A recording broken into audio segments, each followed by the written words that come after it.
Got rich by the time I was 31. Here's the best advice I give my teenage friends. It was easy.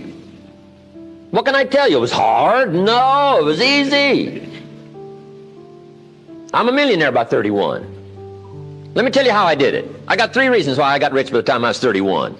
Let me give you those. Here's number 1. I lived in America. I mean, how lucky can you get? America's easy. That's why everybody wants to come here. People haven't plotted and schemed for 50 years saying if I could just get to Poland, everything would be okay. No. No. The boat people are not desperately trying to get to Vietnam. No. They're not squeezing through the fence to try to get into Mexico. No. Neil Diamond says, looks like everybody's heading for.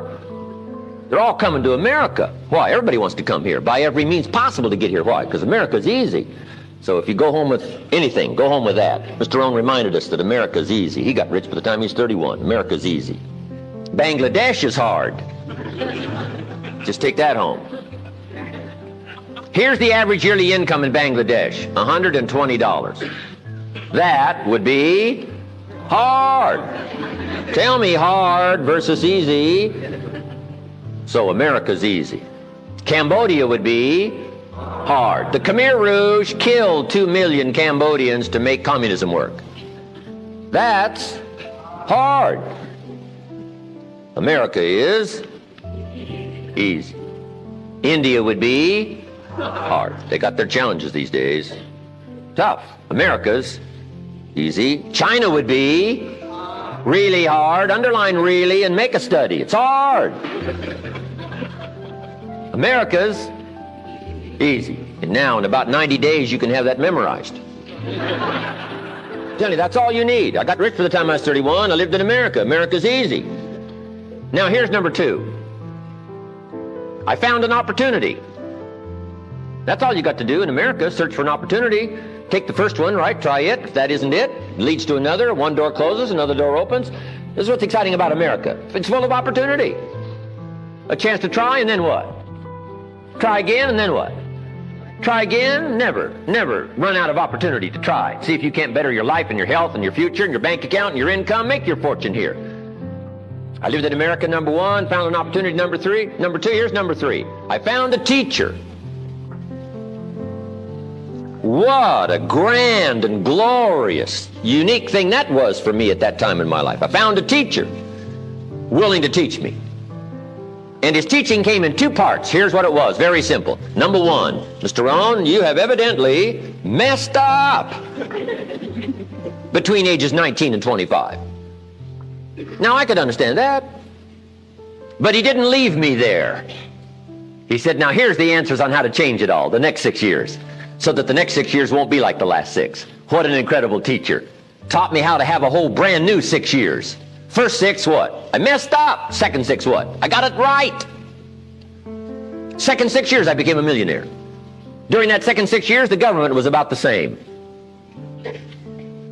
I'm telling you. Interest rates were about what? The same. The pay scale was about what? The same. Lord knows my negative relatives were the same. Circumstances were about the same.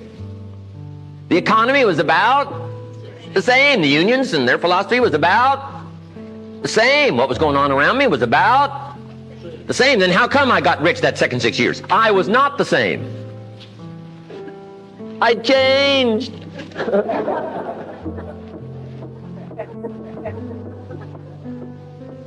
Well, Mr. Rohn, if you can do that, can anybody do it? Yes, I invite you on that journey. Anytime you want to.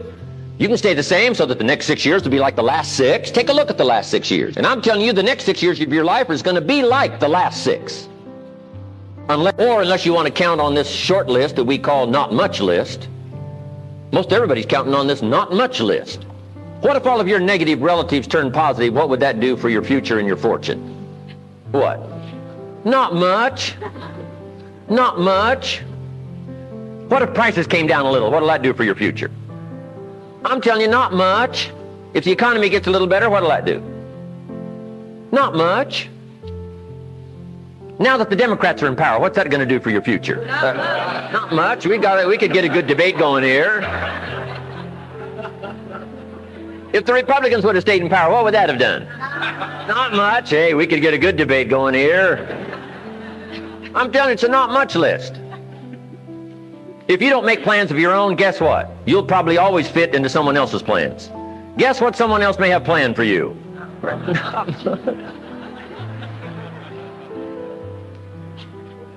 Then what's going to make the difference? You're going to have to make the difference. You're going to have to take charge. Now, Mr. Schoaf, my teacher gave me a promise, and I want to give you that promise now. Here was the promise I got, and I bring it to you. Here's what my teacher said. If you will change, Mr. Rohn, he said, if you will change, everything will change for you. You don't have to change the government. You don't have to change prices. You don't have to change taxes. Forget all that. He said, if you will change, everything will change for you. And the first thing you start changing is what? Your philosophy. You start changing your mind. You start changing how you think. You start picking up new ideas and information. Gather new knowledge. Make better decisions about what's valuable. And I'm telling you, if you'll do that, your whole life will change. Your health will change. Your relationship with your family will change. Your ability to cope with challenges and problems will change. I'm telling you, income, promotions, all of it will change. If you will change, it'll all change. If you won't change, it isn't going to change. You can keep your fingers crossed if you want to and hope they'll straighten it out. You can wish for the wind not to blow quite as severe, but I'm telling you, wishing for the wind to change in your favor, we call naive at best.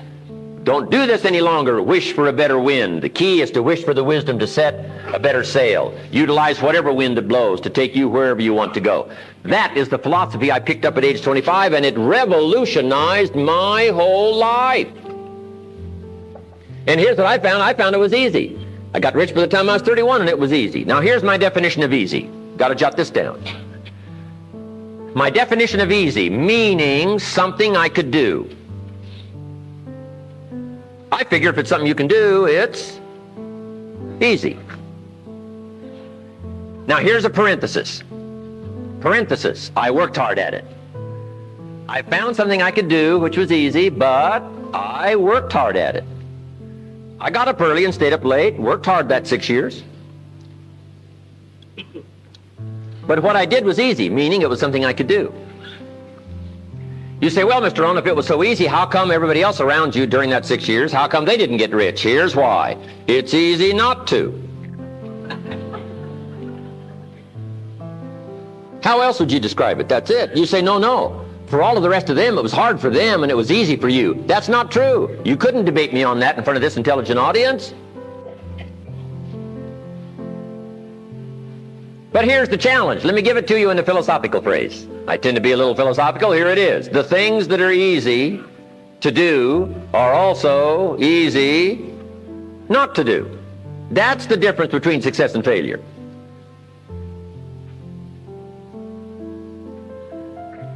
So you've got the choice here today of one of two easies. Easy to or what? Easy not to. I can give you in one sentence how I got rich by the time I was 31. Here it is in one sentence. I did not neglect to do the easy things I could do every day for 6 years. Underline. I did not neglect. That's the key. I found something easy I could do that led to fortune, and I did not neglect to do it. Major reason for not having everything you want in America. Major reason for not having more of what you want in America. More health, more money, more power, more influence, more everything. Major reason why you don't get it. Simple answer. Neglect. Neglect. And here's the problem with neglect. It starts as an infection. And if you don't take care of it, it becomes a disease. And here's what else is the problem. One neglect leads to another. Neglect to do wise things with your money, you'll probably neglect to do wise things with your time. Neglect to do wise things with your time, you'll probably neglect to do wise things with your business. One leads to another, leads to another. Pretty soon, neglect has you by the throat, emptying your purse, emptying your heart, emptying all of your chances for equities and power and all the good things. Neglect. What if you should be walking around the block every day for your good health and you don't? I'm telling you, you're on the wrong track. You should do it, you could do it, you don't do it. That's called formula for disaster. All you've got to do is let that and a few other things accumulate for 6 years, and now you're driving what you don't want to drive, wearing what you don't want to wear, living where you don't want to live, doing what you don't want to do, maybe having become what you really didn't want to become. I'm telling you, that's it. Just neglect along, drift along, and it's got you by the throat. It'll take all your values, leave you with just a little bit of dust in a summer wind, and it'll soon be gone. I hope I said that well. That's it. It's where I found myself at age 25 until my teacher came along and said, Mr. Rohn, up till now you've messed up. Let's see if we can't clean that up, change it all. I did. Changed my life. Not just the money, all the rest of the values that came pouring in when I understood that it was me. It was me. So take the easy approach. This stuff's easy to figure out. Getting rich is easy. I teach it to teenagers. How to be rich by 40, 35 if you're extra bright. This stuff is not difficult.